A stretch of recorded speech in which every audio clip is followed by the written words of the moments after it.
கர்த்தருடைய நாமத்திற்கு ஸ்தோத்திரம் உண்டாவதாக. அனைவருக்கும் ஓய்வு நாள் நல்வாழ்த்துக்கள். போன வாரம் நாளாண்டில் கர்த்தருக்குள்ளார அவரோட உறவுல எப்படி வளரணும் அப்படிங்கிறத படித்தோம். போன காலாண்டில் எல்லாரும் என்ன செஞ்சோம்? கர்த்தருடைய உறவுக்குள்ளார வளர்ந்துட்டோம். இப்போ வளர்ந்தவங்க என்ன செய்யணும் அப்படிங்கிற காரியத்தை குறித்து தான் என்ன செய்யணும் இந்த காலாண்டில் படிக்க போகிறோம். முன்னுதாரணமாக ஒரு முக்கியமான ஊழியக்காரர், அவரை குறித்து தான் நம்ம பார்க்க இருக்கிறோம். எல்லாருக்குமே அவரை பற்றி இன்ட்ரோடக்ஷனுங்கிறது புதுசாக பெருசாக சொல்கிறதுக்கு ஒன்றுமே இல்லை. நம்ம எல்லா இதுவுமே நம்ம ஏற்கனவே எல்லாமே படிச்சிருக்கோம். அவரை பற்றியான அறிமுகமும் நமக்கு தெரியும். ஆரம்பத்தில் அவர் யூத சபையில் நியாயப்பிரமாணத்தின்படி பக்தி வைராக்கியமாக இருந்தவர். அவர் அந்த கலிலேய கமாலியல் அவர்கிட்ட சீஷராக இருந்தார். நல்ல வேத மாணாக்கர், நல்ல செல்வந்தர். அந்த அவங்களுடைய முறைமைப்படி அவரை என்ன செய்ய முடியாது, ஒருத்தரும் குற்றப்படுத்த முடியாது. அப்படிப்பட்ட ஒரு தகுதியில அவர் இருந்தார். நல்ல ஆசிரியர், வேதத்தை மற்றவங்களுக்கு நல்லா சொல்லிக் கொடுக்கறதில்ல, நல்ல திறமை உள்ளவர், எல்லாமே இருக்கு. அந்த ஒரு பக்தி வைராக்கியத்துல தான் அவர் என்ன செஞ்சாரு, இயேசு கிறிஸ்துவை ஏற்றுக்கிட்டவங்க என்ன செஞ்சாரு, உபத்திரவப்படுத்தினார் அப்படிங்கிறத நம்ம பார்த்தோம். அப்படிப்பட்ட ஒரு கடவுளுக்கு பிரியமான ஒரு மகனை தான் அவர் என்ன செய்யறாரு, அவருக்கு சேவை செய்யறதுக்காக வேண்டி, ஊழியம் செய்வதற்காக, சத்தியத்தை அவரை கொண்டு பரப்பணும் அப்படிங்கிறதுக்காக வேண்டி ஆண்டவர் தெரிந்தெடுக்கப்பட்ட ஒரு பாத்திரமா இருக்கு.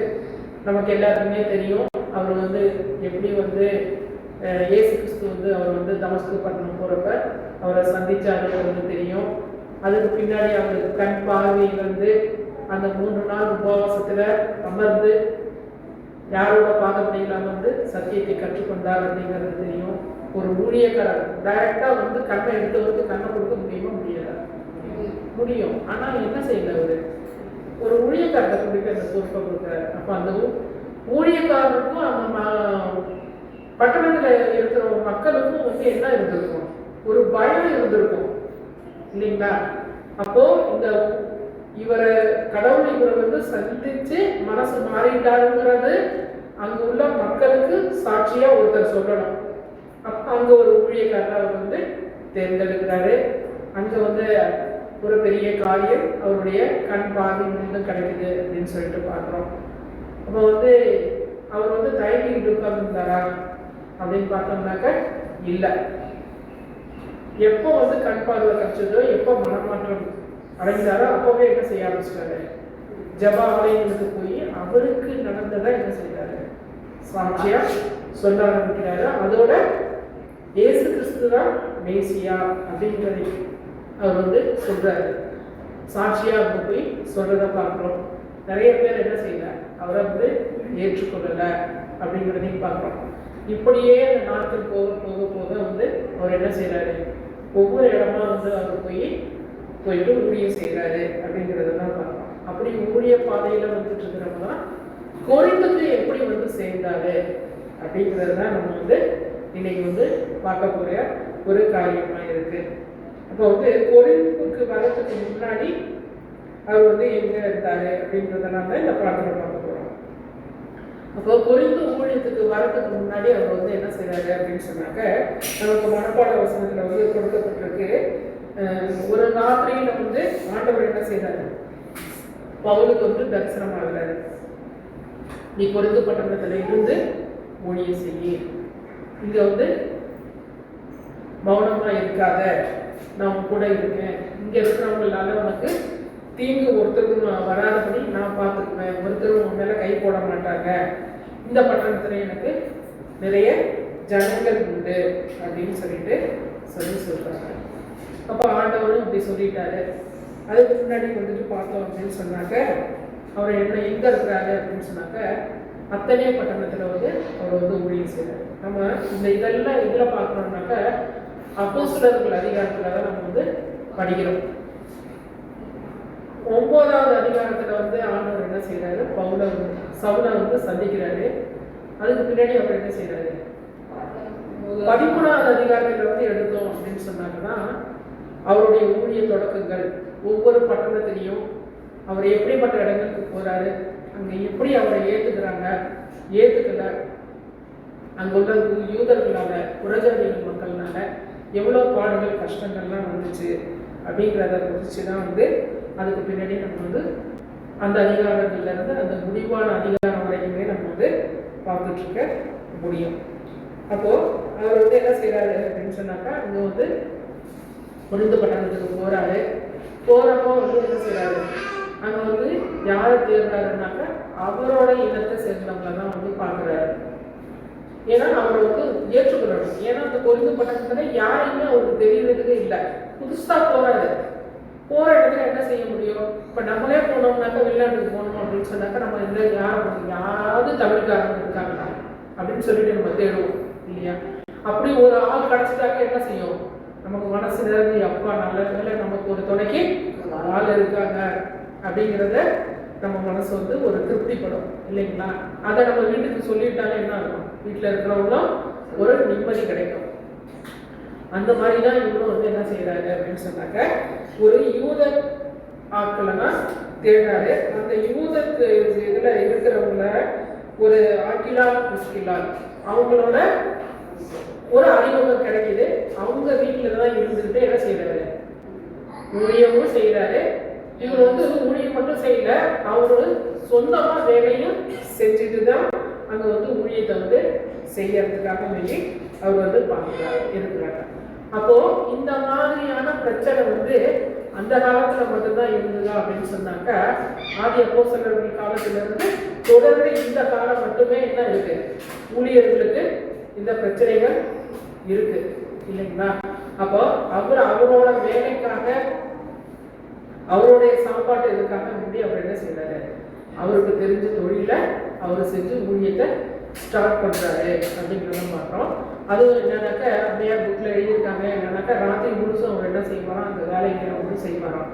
பகலில் வந்து தெருவா சுற்றுறது, வீடு வீடாக சுற்றுறது, சந்தை வெளிகளில் இந்த மாதிரி எல்லாத்தையும் போய் சந்திக்கிறதுக்காக ஊழியத்துக்காக வேண்டி கிளம்பி போவாராம். அப்போது ஒரு ஊழியக்காரங்களுக்கு ஒரு ஊழியம், அதாவது சத்தியத்தை மட்டும் சொல்லிக்கிற அந்த காரியத்தை மட்டும் கற்றுக்கிட்டு போகிறதோட இல்லாமல் ஒரு தொழிலும் இருக்கணும் அப்படிங்கிறாங்க. இப்போ வந்து நம்ம இந்த காலகட்டத்தில் என்ன நினைக்கிறோம்னாக்க, நான் வந்து தொழில் செய்கிறேன் அதனால எனக்கு நேரம் இல்லை அப்படிங்கிற மாதிரி நம்ம போகிறோம். ஊழியக்காரர்களையும் என்ன செய்கிறாங்க அப்படின்னு சொன்னாக்க, ஊழியம் மட்டும்தான் செய்யணும், எக்ஸ்ட்ரா வேலை எதுவும் பார்க்கக்கூடாதுங்கிற ஒரு இதுவும் போகுது. ஆனால் அந்த மாதிரி ஆதி அப்போஸ்தலர் காலத்தில் செய்யலை. நமக்கு கடவுள் வந்து ஒரு தொழிலை கொடுத்துருக்காரு அப்படின்னு சொன்னாங்க, அந்த தொழில் செய்கிற இடத்துல அங்கே உள்ளவங்களை சந்திக்கிறதுக்கான வாய்ப்பை நமக்கு கொடுத்துருக்கிறாரு அப்படிங்கிறது வந்து நம்ம வந்து உணரணும். இதெல்லாம் உணராம தான் நானும் வந்து என்ன செஞ்சேன், போதும் சர்வீஸ் போதும், என்ன மாதிரி தனியாக தொழிலை மாட்டிக்கிட்டு நம்ம வந்து சத்தியத்தை சொல்ல போகலாம், ஊழியம் செய்ய போகலாம் அப்படிங்கிற ஒரு நினைப்புல தான் நானும் வந்து என்ன செஞ்சேன், என்னோட சர்வீஸை வந்து கட் பண்ணேன். ஆனால் அப்போ வந்து என்ன சொன்னாங்க அப்படின்னு சொன்னாக்க, நீங்கள் ஒரு நாள் இல்லைனாலும் ஒரு நாள் வந்து நீங்கள் வந்து ஏன் வந்து வேலையை விட்டோம்னு நினைப்பீங்க அப்படின்னு சொல்லி சொன்னாங்க. ஆனால் நான் அவங்க வந்து என்ன சொன்னேன் அப்படின்னாக்க, அப்படிலாம் எனக்கு நினைக்கிறதுக்கு வாய்ப்பே கிடையாது, நான் அந்த மாதிரிலாம் நினைக்க மாட்டேன். அவங்க நினச்சிட்டு சொன்னது, வருமானம் இல்லாமல் போகிறப்போ வந்து குறைகிறப்ப அதனால வாழ்க்கையில சந்திக்கிற ஒரு பிரச்சனைகள்லாம் இருக்கும் அப்படின்னு அவங்க மனசுல நினைச்சிட்டு சொன்னாங்க. ஆனால் நான் வந்து நம்ம தான் வந்து ஊழியத்துக்கு ஒப்புக்கொடுத்து தானே போகிறோம், அதனால வேண்டி நமக்கு ஒன்றும் பிரச்சனை இதெல்லாம் நம்ம நினைக்க மாட்டோம் அப்படின்னு சொல்லிட்டு நினைச்சோம். ஆனால் காலம் கடந்ததுக்கு பின்னாடி கொஞ்ச நாட்களாக வந்து நம்மளும் வந்து அந்த சர்வீஸில் இருந்தாங்க. அங்கே இருக்கிறவங்க மூலமாக அங்கே இருக்கிறவங்களுக்கு வந்து நம்மளால் வந்து செய்ய முடியுமே, அதை ஒரு வாய்ப்பாக நம்ம பயன்படுத்திக்காமல் நம்ம வந்து தூக்கி போட்டோமே அப்படிங்கிற ஒரு வருத்தங்கள் வர ஆரம்பிச்சிச்சு. அதனால தேவன் இன்னைக்கு தொழில் செய்கிறவங்க ஊழியம் செய்யக்கூடாதுங்கிறது கிடையாது, ஊழியம் செய்யறவங்க தொழில் செய்யக்கூடாது அப்படிங்கிறது கிடையாது. அப்போ இந்த ரெண்டு வேலையுமே யாரும் செஞ்சிருக்கிறாங்க, பவுல் வந்து ஊழியம் செஞ்சிருக்கிறாரு அப்படின்னு சொல்லிட்டு சொல்லி பார்க்கிறோம். அப்போ வந்து பவுல் வந்து என்ன சொல்றாரு அப்படின்னு சொல்லி பார்க்கறோம்னாக்க, அவர் வந்து நான் தேவனால் அழைக்கப்பட்ட அப்போஸ்தலர் அப்படின்னு சொல்லிட்டு சொல்லி சொல்றாரு. ஞாயிற்றுக்கிழமை பாடத்தில் பார்த்தோம்னா அவர் வந்து அப்படி வந்து சொல்லி சொல்றாரு. அப்போ 12 அப்போஸ்தலர்களையும் தேர்ந்தெடுத்தவர் யாரு? இயேசு கிறிஸ்து தான். பிதா கிட்ட போய் ஜெபம் பண்ணி ஒரு 70 சீடர்கள் வந்து அவங்க கிட்ட இருக்கிறாரு. அதுல முக்கியமான ஆட்களுக்கு யாரை தேர்ந்தெடுக்கணுங்கிறத கூட ஏசப்பா பிதா கிட்ட கேட்டுட்டு தான் வந்து என்ன செஞ்சிருக்காரு, தேர்ந்தெடுத்தாருங்கிறத நம்ம வந்து படிக்கிறோம். அப்போ அந்த வகையில அந்த 12 பேரை அவர் எப்படி தேர்ந்தெடுத்தாரோ அதே போலதான் என்னையும் இயேசு கிறிஸ்து தேர்ந்தெடுத்தார். நமக்கு அது எல்லாருக்குமே தெரியும். தமஸ்கு பட்டணம் போறப்ப அவர் வந்து ஏசப்பாவை வந்து முகமுகமா வந்து அங்க வந்து ஒரு சத்தம் கொடுத்து அவர் வந்து சந்திச்சாரு அப்படிங்கிறத வந்து பார்க்கணும். அப்போ இதுக்கான ஒரு ஆதார வசனத்தை வந்து எதுல பார்க்கறோம்னாக்க, ரோமர் 1:1, கலாத்தியர் 1:1 இது ரெண்டு எடுத்தவங்க படிங்க. 1 கொரிந்தியர் 1:1 இந்த 3 வசனங்களையும் படிச்சுக்காங்க.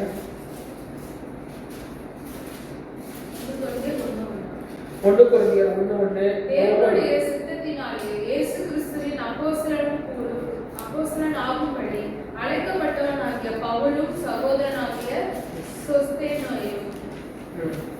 ரோமர் 1:1 இயேசு கிறிஸ்துவின் ஊழியக்காரனும் அப்போஸ்தலன் ஆகும்படி அழைக்கப்பட்டவனும் தேவனுடைய சுவிசேஷத்திற்காக பிரித்தெடுக்கப்பட்டவரும் ஆகிய பவுல். கலாத்தியர் 1:1 என்ன சொல்லுது? மனுஷராலும் அல்ல, மனுஷன் மூலமாயும் அல்ல, இயேசு கிறிஸ்துவினாலும் அவரை மரித்தோரிலிருந்து எழுப்பின பிதாவாகிய தேவனாலும் அப்போஸ்தலனாய் இருக்கிற பவுலாகிய நானும்.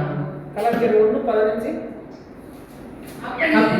நான் என் தாயின் வயிற்றில் இருந்தது முதல் என்னை பிரித்தெடுத்த தம்முடைய கிருபையினாலே அழைத்த தேவன் தம்முடைய குமாரனை நான் புறஜாதிகளிடத்தில் சுவிசேஷமாய் அறிவிக்கும் பொருட்டாக அவரை எனக்குள் வெளிப்படுத்த பிரியமாய் இருந்தபோது உடனே நான் மாம்சத்தோடு ரத்தத்தோடு யோசனை பண்ணாங்க. அப்போ வந்து அவர் ஏன் இப்படியெல்லாம் எழுதுறாரு அப்படின்னு சொன்னாக்க அதுக்கு ஒரு காரணம் இருக்கும் இல்லைங்களா? ஏன் கேட்டாக்க அவர் எப்படி இருந்தாரு? யூத மார்க்கத்துல இருந்து கிறிஸ்தவர்களை வந்து உபத்திரவப்படுத்துறவங்களா இருந்தாரு. உடனே யாரும் அவரை வந்து என்ன செய்யல, ஏத்துக்கவும் இல்லை. அப்போ அவர் வந்து தன்னைத்தானே வந்து ஒரு இன்ட்ரோடியூஸ் கொடுக்க வேண்டிய ஒரு சூழ்நிலையில அங்க வந்து வராரு. சரிங்களா? எப்படி அப்போஸ்தலர்களை தேர்ந்தெடுத்தாங்களோ அதே போலதான் என்னையும் தேர்ந்தெடுத்தாரு. அதே போல என்ன வந்து புறஜாதிகளுக்கு மக்களுக்கு நான் சத்தியம் சொல்லுங்கிறதுக்காக வேண்டியும் என்னை தேர்ந்தெடுத்தாரு. அதுவும் சுவிசேஷத்தை அறிவிக்கக்கூடிய பணியை செய்யறதுக்காக தேர்ந்தெடுத்தாரு அப்படிங்கிறதெல்லாம் வந்து நம்ம வந்து இந்த இடத்துல வந்து பார்க்கிறோம். அதுவும் இல்லாம எப்ப தனது தாயின் வயிற்றில் இருந்தே நமக்கு இன்னைக்கு இருக்கலாம் வந்து நம்ம வந்து பழைய ஏற்பாட்டினுடைய வசனங்களை பார்க்கலாம். கர்ப்பத்திற்கு முன்னே உன்னை பெயர் சொல்லி அழைத்தேன் அப்படிங்கிறாரு. அப்ப அந்த வசனத்தை வந்து இங்க கோட் பண்ணி என்ன சொல்றாரு, அப்படிதான் என்னையும் வந்து அழைச்சிருக்கிறாரு அப்படிங்கிறத. நான் இடப்பட்ட காலத்துல வந்து நான் வந்து அவருக்கு அகேன்ஸ்டா நான் இருந்தாலும் கூட இப்ப அவருடைய பணியை செய்யறதுக்கு என்ன அழைச்சிருக்கிறாரு அப்படிங்கிறத வந்து இங்க வந்து சொல்லி வந்து சொல்றாரு.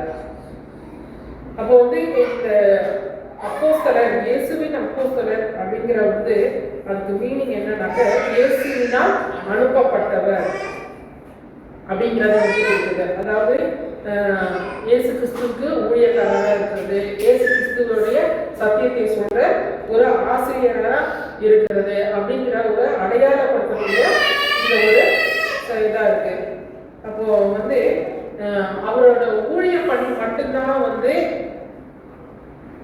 அந்த சுவிசேஷத்தை அறிவிக்கின்ற ஒரு காரியம் மட்டும்தான் அவரோட வாழ்க்கையில இருந்துச்சா அப்படின்னு சொல்லி பார்த்தாக்க, டோட்டலா அவர் பர்சனலா வாழ்கின்ற அந்த வாழ்க்கையிலையும் கூட அவருடைய அந்த வாழ்க்கையும் இயேசுவை மையமாக வைத்ததாக இருக்கு அப்படின்னு சொல்றாங்க.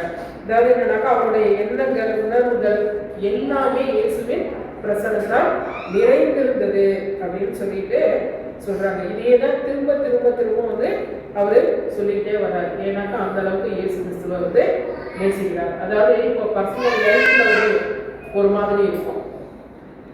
சொல்லணும்னா ஆலயத்துக்கு வந்தா ஒரு குணம், வீட்டுக்கு போனா ஒரு குணம், அப்படி இருக்கும். இங்க வந்து ஆனாக்க இயேசு கிறிஸ்துவால் அனுப்பப்பட்ட அவருடைய ஊழிய தகுதி எப்படிப்பட்டு இருந்தது அப்படின்னாக்கா, தன்னுடைய பர்சனல் வாழ்க்கையிலும் இயேசு கிறிஸ்துவோட குணத்தை பிரதிபலிக்கிறதா இருந்தது.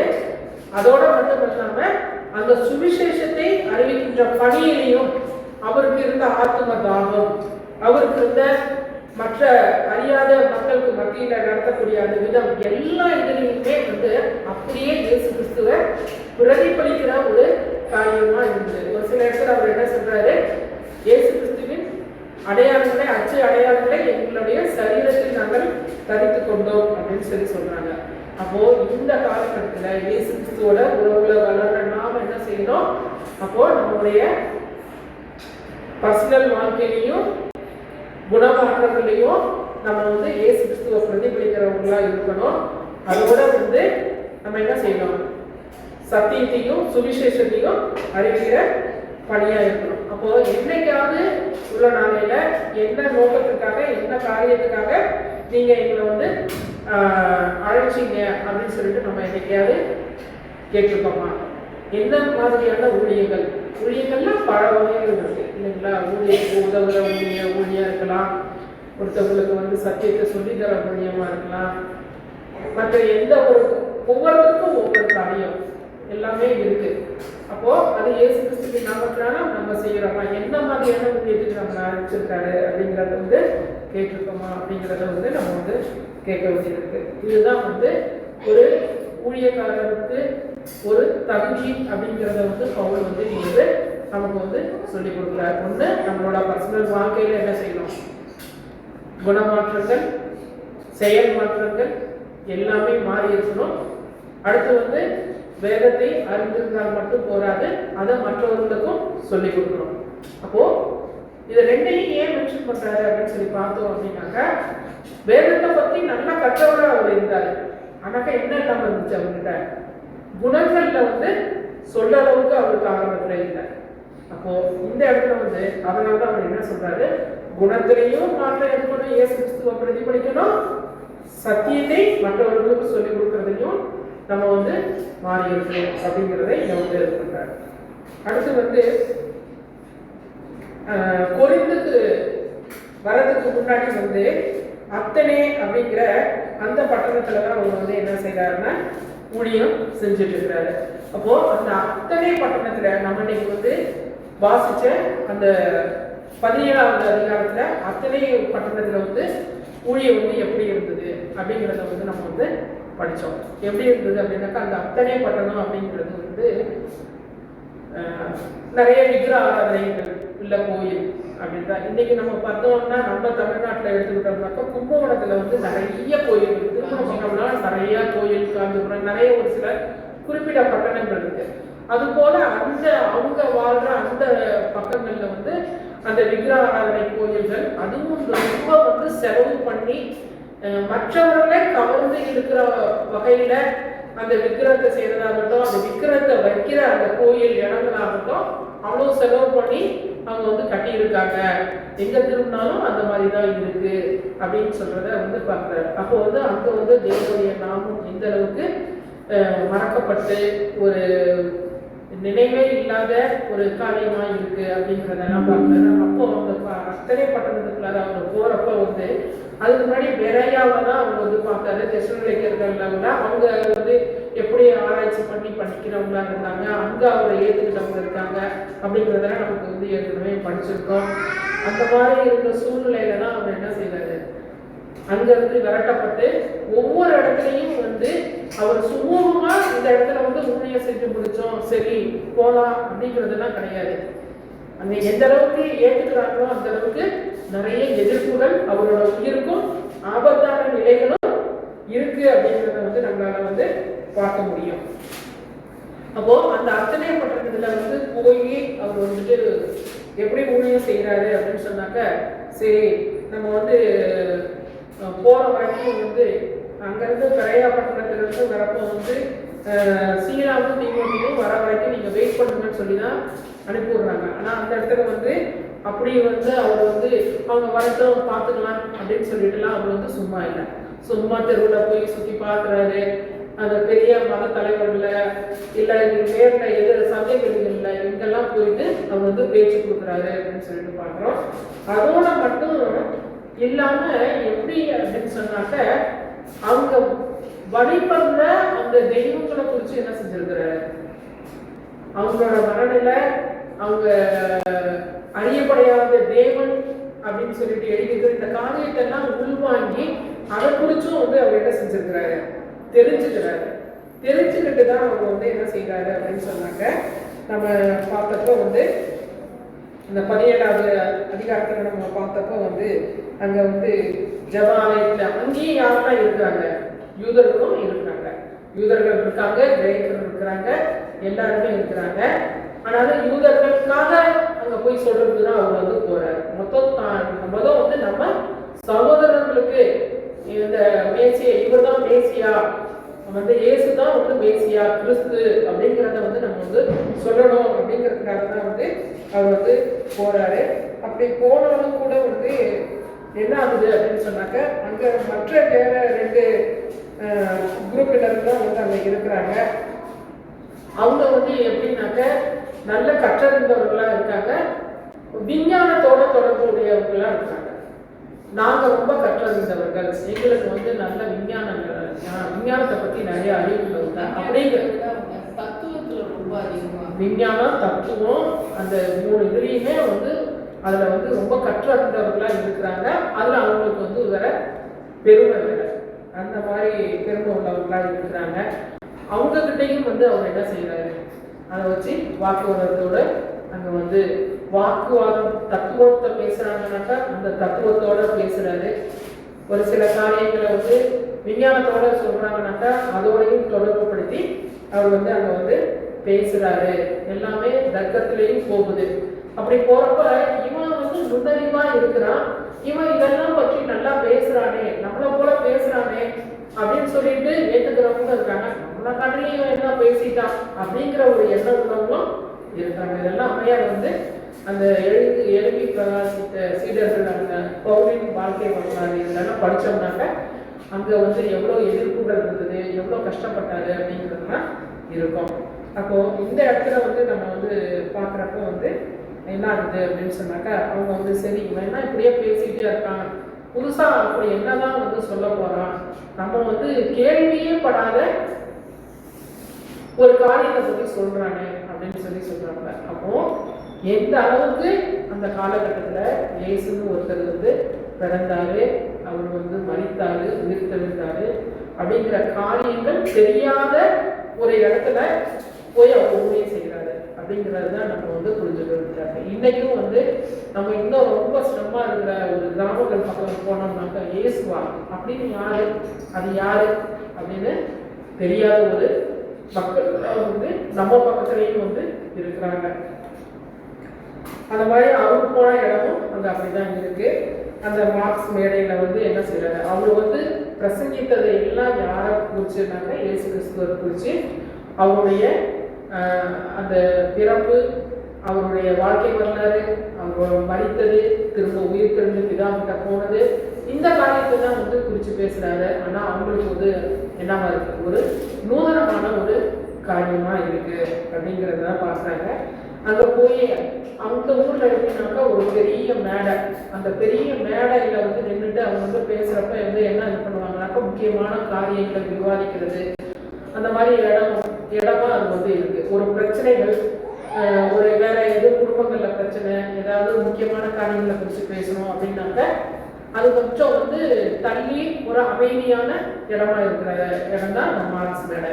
அங்கே போய் பேசலாமாங்க அப்படின்னு சொல்லிட்டு தான் போய் பேசுறாரு. அங்கேயும் வந்து அவர் வந்து யாரை குறித்து பேசுறாரு அப்படின்னு சொன்னாக்க இயேசு கிறிஸ்துவை தான் குறித்து பேசுறாரு. அவரு தான் உலகத்தை படைச்சாரு. அதாவது முக்கியமா என்ன சொல்றாரு அப்படின்னாக்க, நீங்க இவ்வளவு அறிவாளியா இருக்கீங்க, எல்லா டேலண்டும் உங்களுக்கு இருக்கு, உங்கள் கையால செய்யப்பட்ட பொன்னாலையும் வெள்ளியையும் நீங்க அதை செஞ்சிருக்கீங்க, அது ஒரு உயிரற்ற ஒரு சிலையா இருக்கு. நீங்க பார்த்து அதை தூக்கி வச்சாங்கன்னா அந்த இடத்த விட்டு அதனால நகர முடியும். மற்றபடி அது நகரவும் நகராது, காது கொடுத்து கேட்கறதுக்கும் இல்லை, பார்க்கறதுக்கும் இல்லை. அப்போ அந்த சிலையை காட்டிலும் நீங்க அறிவுள்ளவர்களா இருக்கிறீங்க. நீங்க உருவாக்குன அதை போய் எதுக்காக வேண்டி படிக்கிறீங்க? அப்போ இந்த அண்ட சராசரங்களையும் படைத்த ஒருத்தர் இருக்கிறாரு. நம்மளுடைய தொழுகை அவருக்கு தான் போகணும். இந்த மாதிரி சிலைகள் எல்லாம் செஞ்சு வச்சு நம்ம வணங்கக்கூடாது. இந்த மாதிரி காரியங்கள் எல்லாம் குறிச்சுதான் நம்ம அந்த அத்தனை பட்டணத்துல அவங்க போய் செய்யறாரு அப்படிங்கிறதெல்லாம் நம்ம பார்க்குறோம். ஆனாலும் கூட அங்க போறப்ப அவங்க ஏற்றுக்கிட்டாங்களா என்னன்னு சொல்லி பார்த்தோம் அப்படின்னு சொன்னாக்க எதிர்பார்த்த அளவுக்கு அவங்க ஏற்றுக்கிறதுக்கு இல்லை. கொஞ்சம் பேர் தான் ஏற்றுக்கிறாங்க, எண்ணிக்கைக்கு உட்பட்டவர்களா இருக்காங்க அப்படின்னு சொல்லிட்டு இந்த இடத்துல குறிப்பிடுறாங்க. அடுத்து நம்ம இதுல வேற எதுவும் கேள்விகள், வேற யாரும் கருத்து இருந்தா சொல்லுங்க.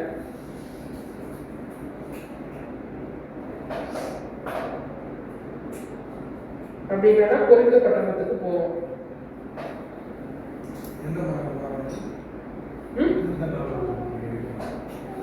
திங்கக்கிழமை எடுத்தது, செவ்வாய்க்கிழமை போகும், இனிமேல் போகும். சரி, சரிங்களா? அப்போ அந்த பட்டணத்துல இருந்துதான் என்ன செய்யறாரு, அங்கேயும் பிரச்சனைகள் பண்றதுனால வேண்டி இந்த பட்டணத்துல இருக்கு வேணாம்னு சொல்லிட்டு திரும்பவும் கொரிந்துக்கு வராரு அப்படின்னு சொல்லிட்டு பார்க்கிறோம். அந்த கொரிந்து பட்டணம் எப்படின்னாக்க கடற்கரை உள்ள ஒரு பட்டணமா இருக்கு, ஒரு செல்வ செழிப்பான இடமா இருக்கு. அங்கு பலதரப்பட்ட மக்கள் அங்க வியாபாரத்தின் நிமித்தம் கூடுகிற ஒரு இடமா இருக்கு. அப்போ அந்த பட்டணத்துல ஆனாலும் கூட விக்கிரக ஆராதனை நிறைந்த பட்டணமா இருக்கு. அதோட ஒழுக்கக்கேடுகளும் இருக்கிற ஒரு பட்டணமா இருக்கு. என்ன சொல்ல போனாக்க தேவதாசி முறைமையில பெண்களை நேர்ந்துட்டதா உண்மையா இல்லையா அப்படின்றது ஒரு தீர்மானமா சொல்லல. ஆனா அந்த மாதிரி காரியங்களும் அந்த ஒழுக்கக்கேடுகள் அங்க நடந்தது அப்படின்னு சொல்றாங்க. அப்போ இதையெல்லாம் பார்க்குறப்ப அந்த மக்களுக்குள்ள ஒரு அனுதாபம் வருது. அவங்க மத்தியில இயேசு கிறிஸ்துவை பத்தி நம்ம பேசணும் அப்படிங்கிற ஒரு எண்ணங்கள் பவுலுக்கு வர்றதை பார்க்க முடியுது. அப்பதான் அந்த மாதிரி சொல்லிட்டு அவர் என்ன செய்யறாரு, அங்க ஆக்கில்லா பிரிஸ்கில்லாவை சந்திக்கிறாரு.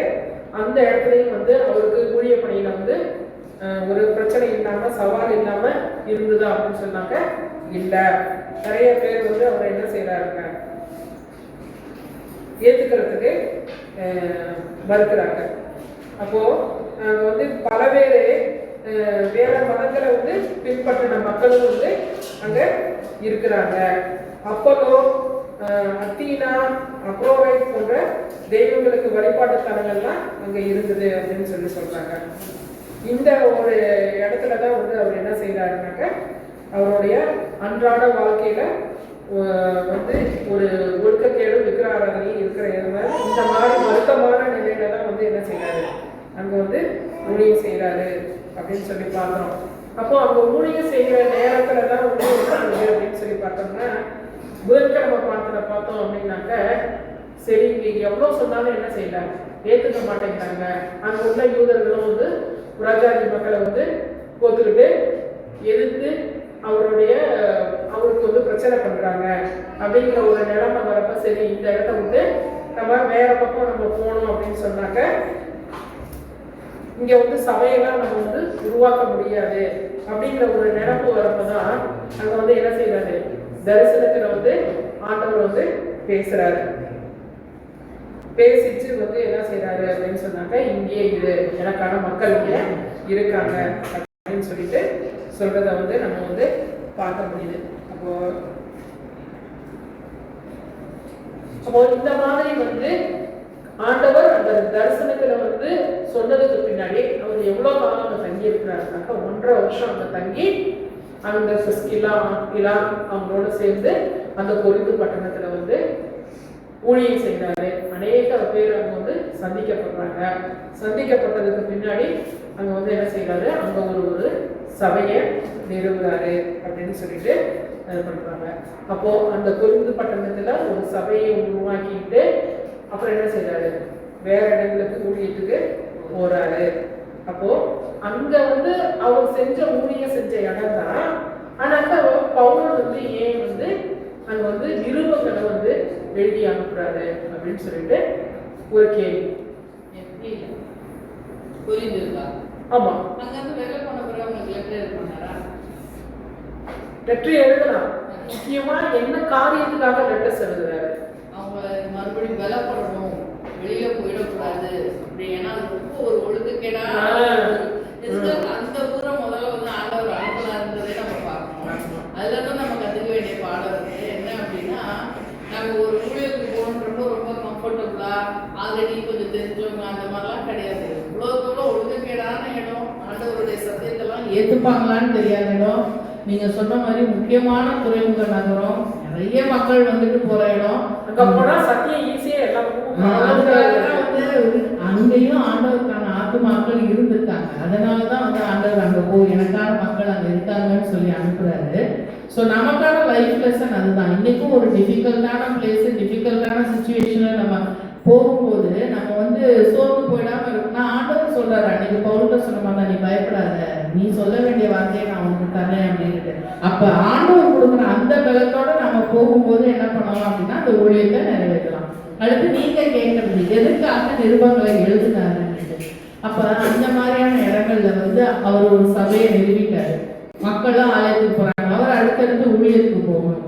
நம்ம முதலே பார்த்த மாதிரி எவ்வளோ ஈஸியாக அந்த மக்கள் வந்து வழுவி போகிறதுக்கான வாய்ப்புகள் நிறைய. வழுவி போயிடாதீங்க. அந்த இடத்த விட்டு போனாலும் இன்னும் அவர் என்ன பண்றாரு, அவரோட ஜெபத்துல தாங்குறாரு.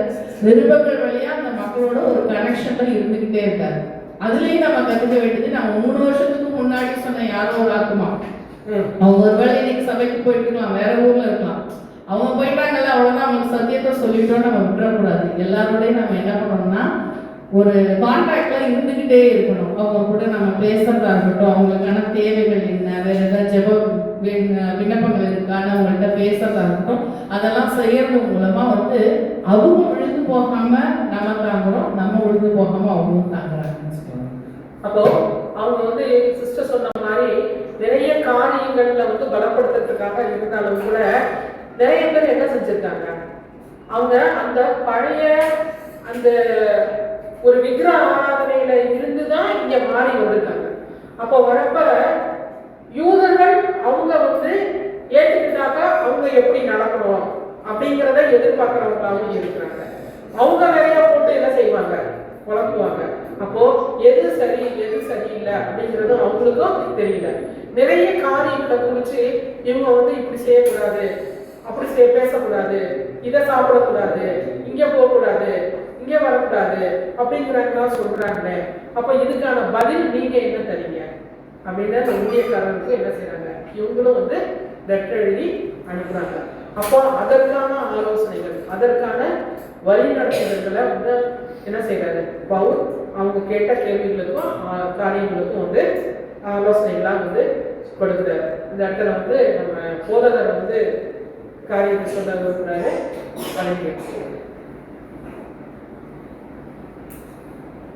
நான் ஒரு ஊழியக்காரனா இதில் ஒரு பாடத்தை நம்ம கற்றுக்கொள்கிறோம். இன்னைக்கு ஊழியக்காரன் சபையிலே நம்ம ஊழியம் பண்ணுறோம். ஊழியம் பண்ணிட்டு ஒரு குறிப்பிட்ட வருடங்கள் ஊழியம் பண்ணிட்டு போகிற போது அந்த சபைக்கான நம்முடைய கனெக்ஷன் வந்து என்ன செஞ்சிடும், சில நிறைய நேரங்களில் துண்டிச்சிடும். இப்போ அது என் சபை இல்லை, என்னோட சபை வேற, அப்போ நான் அந்த ஆத்மா தான் பார்ப்பேன், இந்த ஆத்மா பண்ணிருக்கோம் அப்படின்னு நம்ம நினைச்சிடணும். ஆனால் பவுல் பாருங்க, அவர் எங்கெல்லாம் ஊழியம் பண்ணாரோ அந்த ஆத்மாக்கள் மீது தொடர்ந்து கரிசனை உள்ளவராக இருந்தார். ஏன்னா ஆண்டவருடைய வெள்ளத்தினால அந்த ஆத்மாவை அவர் கொண்டு வந்ததுனால அந்த ஆத்மா ஆண்டவரை விட்டு போயிடக்கூடாது என்பதற்காக அவர் எவ்வளவு பிரயாசப்பட்டார் என்பது அவருக்கு தெரியும். அதனால அவர் மற்ற இடங்களுக்கு ஊழியத்துக்கு சென்றாலும் அந்த ஆத்மாக்கள் தொடர்ந்து ஆண்டவருக்குள்ளாக இருப்பதற்காக கண்காணித்துக் கொண்டே இருந்தார். அதான் அந்த கடிதங்களை எழுதுறாரு, தொடர்ந்து நீங்க மாறி போயிடாதீங்க, தொடர்ந்து ஆண்டவருக்குள்ள இருங்க, தொடர்ந்து நடவடிக்கை இருக்காரு. அவங்களோட சரீர பிரகாரமா இருக்கும் பொழுது எந்த எச்சரிப்பையும் அறிவிப்பையும் கொடுத்தாரோ, தூர இடங்களிலே இருந்த பொழுதும் தொடர்ந்து அவங்களுக்கு என்ன கொடுத்துட்டே இருந்தாரு, எச்சரிப்பை கொடுத்து கொண்டே இருக்கார். நானும் ஒரு ஊழியக்காரனாக கற்றுக்கொண்டது, ஒரு சபையில் இருக்கிறோம், அந்த சபையின் ஆத்துமாக்களை ஒரு குறிப்பிட்ட வருடங்களை வழிநடத்துகிறோம். வழிநடத்தின பிறகு நமக்கு வேறு சபை கொடுக்கப்படுகிறது. அங்கு போய் எந்த சபை மறந்துடுறோம்? வேற சபை. நம்ம ஊழியம் பண்ண சபை மறந்துடுறோம். அந்த விசுவாசிங்க எப்படி இருக்கிறாங்க, என்ன பண்றாங்க அப்படின்றது என்ன செய்யறது இல்லை. இன்னைக்கு நிறைய நேரங்களில் ஊழியக்காரர்களாக நாங்க அப்படி செய்யறது இல்லை. ஆனால் பவுலுடைய வாழ்க்கையில அது என்னன்னா, அதை நம்ம கற்றுக்கொள்ளணும் அப்படின்னு எனக்கு ஆண்டவர் கொடுக்குறாரு. ஒரு சபையில இருந்துட்டு போனாலும் அந்த சபை தொடர்ந்து எப்படி இருக்குது அப்படின்னு கண்காணிக்கக்கூடிய ஒரு பாடத்தை இதுல நான் கற்றுக்கொள்வேன். அதோட மட்டும் இல்லாம, அப்ப யார் போய் அந்த சபையை நிறுவனாங்களோ, நான் அப்போலோவை சேர்ந்தவன், நான் இந்த பிரிவை சேர்ந்தவன், நான் அவரை சேர்ந்தவன் அப்படின்னு சொல்லிட்டு என்ன செய்யறாங்க, விசுவாசிகளை என்ன செய்யறாங்க, வரவங்களோட இதை கேட்கறதுக்கு இல்லாமையும் போயிடுறாங்க. அப்போ நம்மளுடைய சபைக்கு தலைவர் யாரு? கிறிஸ்து தான். அப்போ அந்த கிறிஸ்துவ தலைவரை ஏற்றுக்கிட்டோம்னா அந்த தலைவரை நோக்கி விசுவாச பிள்ளைகள் என்ன செய்யணும்? வேற வேற நம்மளை வழிநடத்துறதுக்குன்ட்டு ஊழியக்காரங்க இருந்தாலும் நம்மளுடைய பாதை கிறிஸ்துவை நோக்கி, அவரை தலைவரா நோக்கி போற ஒரு பயணமாக தான் நம்மளுடைய பயணம் இருக்கணும். அவரை எங்களுக்கு சொல்லி கொடுத்தாரு, நாங்கள் அதுபடிதான் நாங்கள் நடப்போம். அதாவது தவறான காரியங்கள் வரப்ப நம்மளோட எதிர்ப்பை தெரிவிக்கிறதுங்கிறது ஒன்று இருக்கு. ஆனாக்கா சரியான இதுலன்னா அவர் சொன்னாதான் நாங்கள் கேட்போம், நீங்களாம் சொல்றதுன்னா நாங்கள் கேட்க மாட்டோம். இப்படிங்கிற ஒரு இதுலையும் என்ன செஞ்சிடக்கூடாது, விசுவாச பிள்ளைகள் நம்ம போயிட கூடாது. அப்போ அவங்க சொல்லி கொடுக்கறது யாரை குறித்து சொல்லி கொடுக்குறாங்க என்ன அப்படிங்கிறதையும் நம்ம என்ன செய்யணும், நம்ம அப்சர்வ் பண்ணிக்கணும். அப்போ ரெண்டு பக்கமும் அந்த இடத்துல தான் அங்கே காம்ப்ரமைஸ் பண்ணுறாரு. நான் அப்போலை சேர்ந்தவன், நான் பர்ணபாவை சேர்ந்தவன், நான் பேதுருவை சேர்ந்தவங்க, இப்படின்னா நீங்கள் இது பண்ணாதீங்க. அப்போ ஒவ்வொருத்தரும் ஒவ்வொரு காலகட்டத்தில் உங்களுக்கு சத்தியத்தை சொல்லி தராங்க அப்படின்னாக்க மேலும் மேலும் உங்களை சத்தியத்தை வளர்க்கறதுக்காக வேற வேற ஊழியக்காரர்களை அனுப்புவாங்க. ஒவ்வொருத்தருடைய ஊழியம் வேற பக்கம் அடுத்தவங்களுக்கு தேவைப்பட்டிருக்கும். அதை நம்ம மனசுல வச்சுட்டு நம்மளும் பிரச்சனை பண்ணாம இருக்கணும் அப்படிங்கிற இந்த ஒரு பாடத்தை என்ன பண்ணிக்கணும். அதே போல பாஸ்டர் சொன்னது போல எனக்கு இந்த சபைக்கு இனிமேல் சம்பந்தம் இல்லை அப்படிங்கிற மாதிரியும் போயிடக்கூடாது. ஊழியக்காரர்களும் என்ன செய்யணும், ஊழியக்காரங்க ஒரு நிமிஷம், ஊழியக்காரங்களும் என்ன செஞ்சிடக்கூடாது, இந்த சபையை விட்டுட்டு போயிட்டாரு, ஏன் ஊழியக்காரங்களோட அவங்களுக்கு என்ன கனெக்ஷன் அப்படிங்கிற ஒரு நிலைமைக்கு ஊழியக்காரர்களும் போயிடக்கூடாது. மோர் இன்வால்வ்மெண்டாகவும் ஆயிடக்கூடாது. அதையும் பிரச்சனை இருக்கு. அதாவது அவங்கள ரொம்ப இன்ஃப்ளூயன்ஸ் பண்ற மாதிரியும் இருந்துருக்காது. அப்படியே போற மீன்ஸ் விசுவாசிகளை நல்லா விசாரிக்கணும், சத்தியத்தில் இருந்தேன்னு சொல்லணும், அது அப்படிதான் பண்ணணும். ஆனால் இன்னைக்கு நிறைய நேரம் என்ன ஆகுது அப்படின்னா, போன பிறகும் அவங்க அதிகமான இன்ஃப்ளூயன்ஸ் பண்ணி அந்த ஊழியக்காரரோட அட்டாச் ஆகாத அளவுக்கும் மாற்றக்கூடிய ஒரு சூழ்நிலையும் இருக்கு. அதையும் கொஞ்சம் ஜாக்கிரதையா சிஸ்டர் சொல்லுங்க. அதாவது அப்போ பவுலுக்கு இப்போ இருக்கிற ஊழியக்காரருக்கும் நான் பார்க்குற வித்தியாசம் என்னன்னா, அவரோட ஊழியம் அவருடைய வாழ்க்கையா இருந்தது, வாழ்வியல் முறையா வச்சிருக்காரு. இன்னைக்கு இருக்கிற ஊழியர்களுக்கு அது ஒரு கடமையாக இருக்குது. சம்பளம் கொடுக்கக்கூடிய தொழிலாக நிறைய பேர், நான் எல்லாரையும் சொல்லலை, அதனாலேயும் கூட அந்த கனெக்ஷன் இல்லாமல் போகிறதுக்கு அவங்களுக்கு வாய்ப்பு இருக்கு. பவுல மாதிரியாக அழைக்கப்பட்ட அழைப்பை புரிஞ்சிருந்தா, நீங்க முதலே சொன்ன மாதிரி நம்மளோட செயல்களில் மாற்றம் வரணும், குணத்துல மாற்றம் வரணும். நீங்க அழைக்கப்பட்ட அழைப்பை புரிஞ்சுக்கிட்டா நம்ம அந்த முழுமையான ஒரு டிரான்ஸ்ஃபர்மேஷனுக்குள்ள போவோம். ஊழியர்களா இருக்கட்டும், விசுவாசிகளா இருக்கட்டும், அந்த டிரான்ஸ்ஃபர்மேஷன் வரலனாலே நம்ம அழைக்கப்பட்ட அழைப்பை என்ன பண்ணல, புரிஞ்சிக்கல அப்படிங்கிறது தான் உண்மை. இப்போ தன்னால என்ன செஞ்சிடறாங்கன்னாக்க, ஃபர்ஸ்ட் நீங்க தப்பா எடுத்துக்காதீங்க, நான் பொதுவாக தான் சொல்றேன். அவங்களுடைய குடும்பம் நலத்துக்காக வேண்டி என்ன செய்யறாங்க, இடம்பெயர்ந்தும் போறாங்க. அப்போ பவுல் அந்த மாதிரிலாம் அவர் இல்லை இல்லைங்களா? அப்போ அந்த மாதிரி ஒரு மனநிலைக்கு என்ன செய்யணும், ஊழியக்காரர்களும் வரணும். இன்னொரு ஜென்ரல் ஸ்பெசிஃபிக்காக சொல்கிறோம். ஜென்ரலாக ஒரு ஐடியா, அட்லீஸ்ட் ஒரு எண்ணம் இருந்தால் கூட இந்த இதெல்லாம் வராது. என்னன்னா, பைபிளில் கொடுத்துருக்கு, நீ எதை செய்தாலும், புசித்தாலும் குடித்தாலும் எதை செய்தாலும் தேவனுடைய நாமத்தின் மகிமைக்கு செய்யும். இப்போ நீங்கள் மாஸ்டர் சொன்ன மாதிரி இன்ஃப்ளூயன்ஸ் பண்ணி ஒருத்தர் மாறி போயிட்டாருன்னா அவர் வந்து ஆத்மாவை ஆதாயப்படுத்துகிற போர்வையில் இன்ஃப்ளூயன்ஸ் பண்ணி அந்த சபை மக்களை தன் கட்டுப்பாட்டுக்குள்ள வந்து புது மெய்ப்பென விட்ட விடாம ஆக்கிறது அப்படின்னு மாஸ்டர் சொன்னார். அதுவும் நடக்குதாச்சு. ஸோ இந்த மாதிரி ஒரு முயற்சி செய்கிற மக்கள், அந்த போதகரோ இல்லை ஊழியக்காரரோ, அவங்க வந்து இது நம்ம செய்யறது தேவனுடைய நாம மகிமைப்படுமா அப்படின்னு யோசிச்சாவே அதை செய்ய வராது. யாருமே இந்த ஒரு பாயிண்ட் தான், நீங்க எதை செய்தாலும் தேவனுடைய நாமத்தின் மகிமைக்கு எதை செய்கின்ற அந்த வார்த்தையை யாருமே பார்க்கறதில்லை. இப்போ மாஸ்டர் சொன்ன மாதிரி கடைசி ஆப்ஷனாக தான் தேவனை வச்சுக்கிறோம். சரிங்களா? முதல் ஆப்ஷனாக தேவனே இல்லை. ஸோ நம்ம செய்யறதெல்லாம் செஞ்சிடறோம். அதில் பிரச்சனைகள்லாம் வந்து அதில் கம்ப்ளைண்ட் போய் அப்புறம் என்கொயரி வச்சு அவங்க வந்து நீ இப்படி பண்ணிட்ட அவங்க சஸ்பெண்ட் பண்ணும்போது கடவுளே நான் நினைச்சிங்க நான் செய்ய தப்பையும் செய்ய மாட்டேன் தான் நினைக்கிறேன். அது ஃபஸ்ட்டே ஒவ்வொரு காரியம் செய்ய ஆரம்பிக்கும் போதே இது நம்ம செய்யறது சரியா, இது தேவனை நாம மகிமைப்படுமான்னு கேட்டு யோசிச்சு செஞ்சாவே எந்த பிரச்சனையுமே ஒரு கிறிஸ்தவனுக்கு வராது. அப்புறம் இன்னொன்று ஒரு காரியம், அது விசுவாச பிள்ளைகளுக்காகட்டும் ஊழியக்காரர்களுக்காகட்டும் ரெண்டு பேருமே நம்ம வந்து என்ன செய்யலாம், இன்னமும் தேவன் மேல விசுவாசம் வைக்கல. எந்த இடத்துல கொண்டு போய் என்னை வச்சாலும் அந்த இடத்துல எனக்கு பாதுகாப்பு கொடுக்கறதுக்கும் அந்த இடத்துல வந்து என்னை போஷிக்கிறதுக்கும் தேவன் ஒருத்தரால முடியும் அப்படிங்கிற அந்த எண்ணங்கள் நமக்கு இல்லாததுனால தான் நம்ம என்ன செய்யறோம், தேவன் போன்னு சொல்ற இடத்துக்கும் போக மாட்டேங்கிறோம். இந்த இடத்துல இருந்து இதை செய்யுன்னு சொன்னாலும் செய்யாம நம்ம உட்காந்துருக்கோம்.